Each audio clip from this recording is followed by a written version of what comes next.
Good morning, students. So let's start in today's video. Passages from the chapter 2, Lost Spring, written by Ernest Young. Why do you do this? I ask Sahib, whom I encounter every morning, scrounging for gold. Scrounging means searching for gold. In the garbage means कूड़ा, of my neighborhood. मैंने एक दिन साहिब से प्रश्न पूछा कि तुम ये सब क्यों करते हो। और ये मैंने उन साहिब से कब पूछा, जब मेरा साहिब से जब मेरी मुलाकात हुई उस समय पे। और उस दिन सुबह जब वो गार्बेज, कूड़े के डंप्स जो ढेर हैं उनके अंदर, जो मेरी पड़ोस में कूड़े के ढेर पड़े थे उनके अंदर कुछ सर्च कर रहा था, उस समय उस सुबह पे जब मेरी साहिब से मुलाकात हुई तो एर्नेस्ट यंग कहती है मैंने साहिब से एक क्वेश्चन पूछा। और मैंने प्रश्न क्या किया कि मैंने उससे प्रश्न किया कि तुम ये सब क्यों करते हो। Saheb left his home long ago. Saheb काफ़ी समय पहले अपना घर छोड़ चुका था। Set amidst the green fields of Dhaka. Amidst मतलब मध्य में बिल्कुल, जो कि उसका घर स्थित था किसके बीच में, हरे खेतों के बीच में। और कहाँ पे स्थित था, ढाका। ढाका कहाँ पे है, बांग्लादेश में। His home is not even a distant memory. और उसके घर की यादें अभी ज़्यादा दूर नहीं रही हैं, यानी कि ज़्यादा लंबे समय अभी उन्हें नहीं हुआ है। There were many storms that swept away their fields and homes. एक बहुत ही there are many storms, वहाँ पे बहुत तेज कई सारे तूफ़ान आते थे। swept away जो कि अपने साथ उड़ा ले जाते थे, ख़त्म कर देते थे their fields and homes, उनके खेतों में खड़ी हुई फसल को और उनके घरों को। His mother tells him, उसकी माँ जो है वो उसे बताती थी, That's why they left looking for gold in the big city where he now lives. उसकी माँ ने उन्हें बताया था कि कैसे वहाँ पे बहुत सारे जो तूफ़ान थे वो आते रहते थे और घरों को अपने साथ में उड़ा ले जाते थे।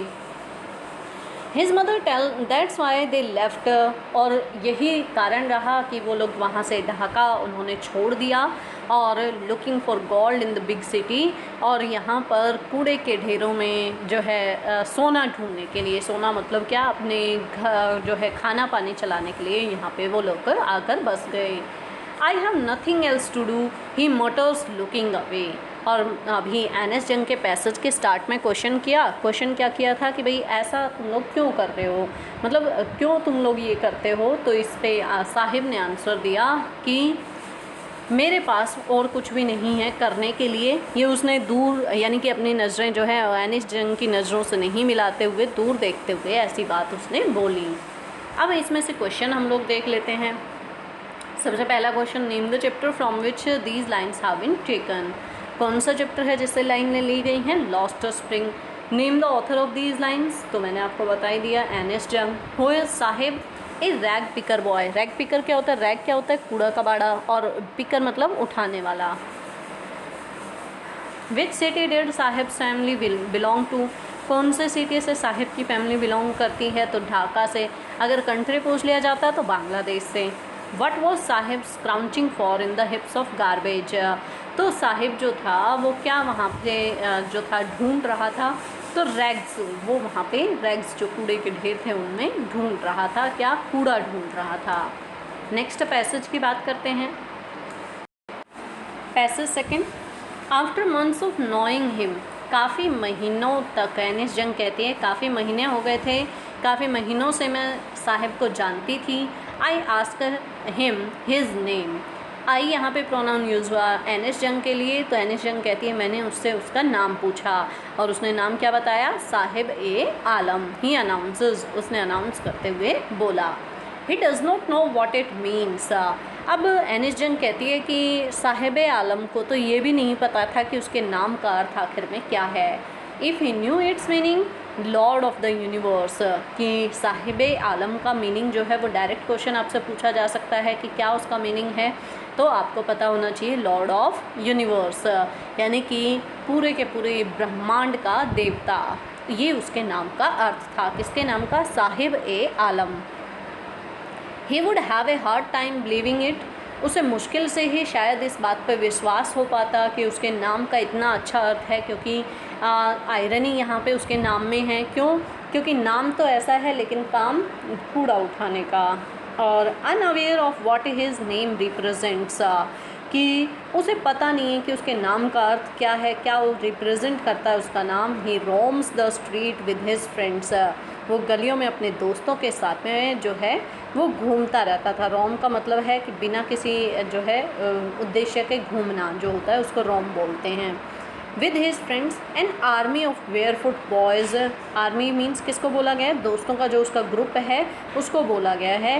बेयरफुट मतलब बिना चप्पलों के, बिना जूतों के वो बच्चे जो लड़के हैं वो गलियों में घूमते रहते थे। Who appear like the morning birds and disappear at noon, जो बिल्कुल ऐसे लगते थे मानो कि जैसे पक्षियों का कोई झुंड हो, जो कि सुबह के समय पे तो क्या दिखाई देता है और दोपहर के समय गायब हो जाता है, यानी कि दिखता नहीं है आसमान में।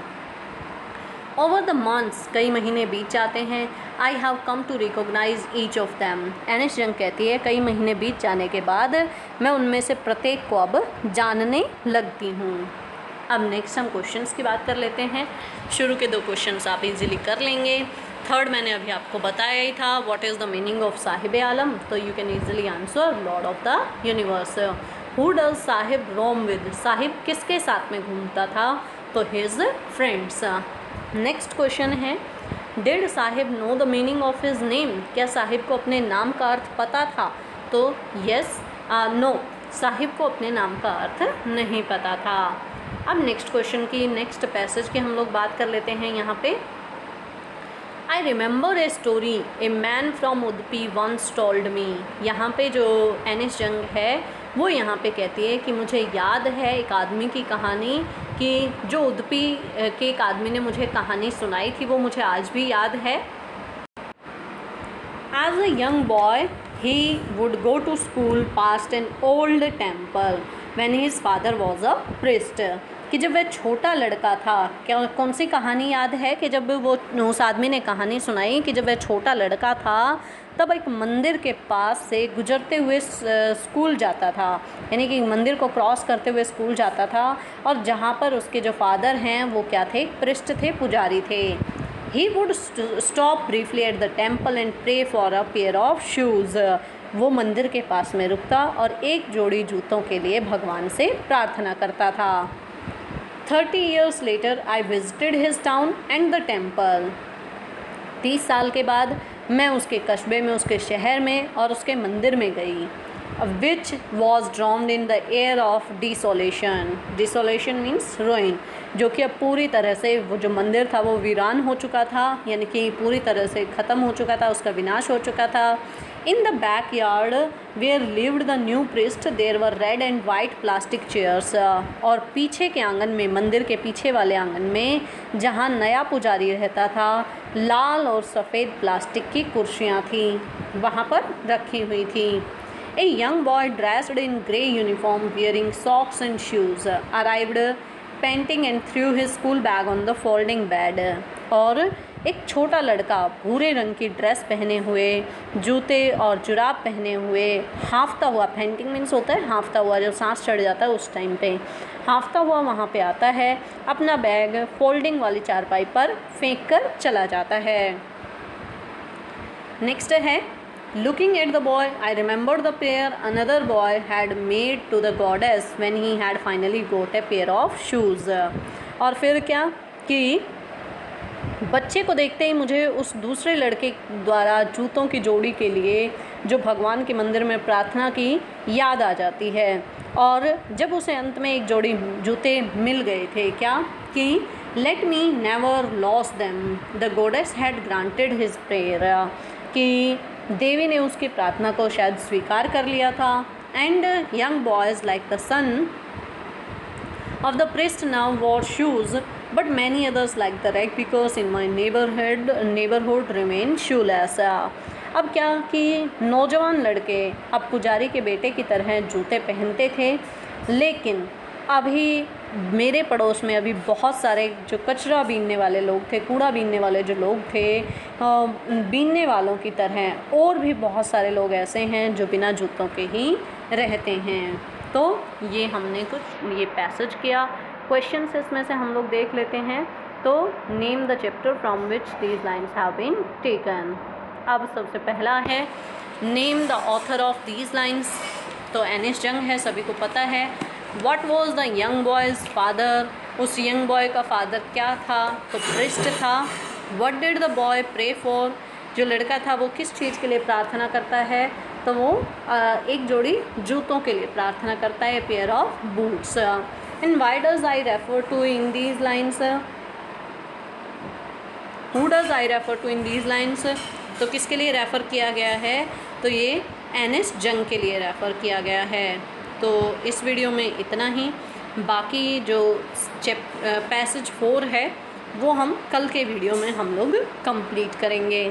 जितना आपको बताया गया है आई होप अच्छे से समझ में आ रहा होगा, बिना जो है किसी प्रॉब्लम के आपको अच्छे से सारी की सारी चीज़ें जो है वो क्लियर हो रही होंगी। क्योंकि चैप्टर हम लोग जो है समरी हम लोग इससे पहले कर चुके हैं, लाइन टू लाइन एक्सप्लेनेशन हम लोग इससे पहले कर चुके हैं। तो एक नए तरीके से पैसेज हम लोग कंप्लीट करते हैं।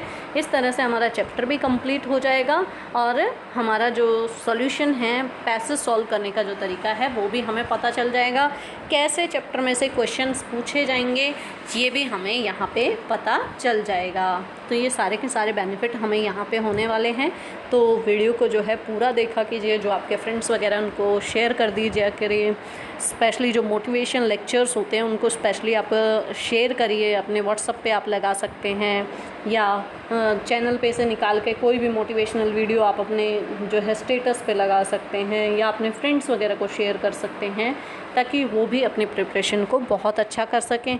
वो भी किसी वीडियो से शायद हो सकता है मोटिवेट हो जाएं पढ़ने के लिए। तो ये भी आप ज़रूर करिए। नेक्स्ट स्टडी आपको जो है वो कॉन्टिन्यूसली जारी रखनी है। वीडियो जो है वो सभी को देखना है, क्वेश्चंस को ध्यान से समझना है, कैसे कैसे क्वेश्चंस पूछे जाते हैं ये बात आपको अच्छे से समझ में आ जाएगी यदि आप पैसेजेस के थ्रू इसको कंप्लीट करते हैं तो। और ऑलमोस्ट सारे के सारे जो पैसेज हैं वो सारे हमारे चैप्टर्स में से हैं और ज़्यादातर जो पैसेज हैं, यानी कि अगर एक चैप्टर में से हमने 8 या 10 पैसेज भी कर लिए, इसका मतलब ऑलमोस्ट जो हमारा चैप्टर है वो कवर अप हो जाता है। एक बार फिर से पूरा चैप्टर आपको अच्छे से समझ में आ जाएगा और पैसेज की आपकी प्रैक्टिस भी हो जाएगी। तो आई होप आपको बहुत अच्छे से चैप्टर समझ में आया होगा। तो आज के लिए इतना ही। Thank you, have a nice day.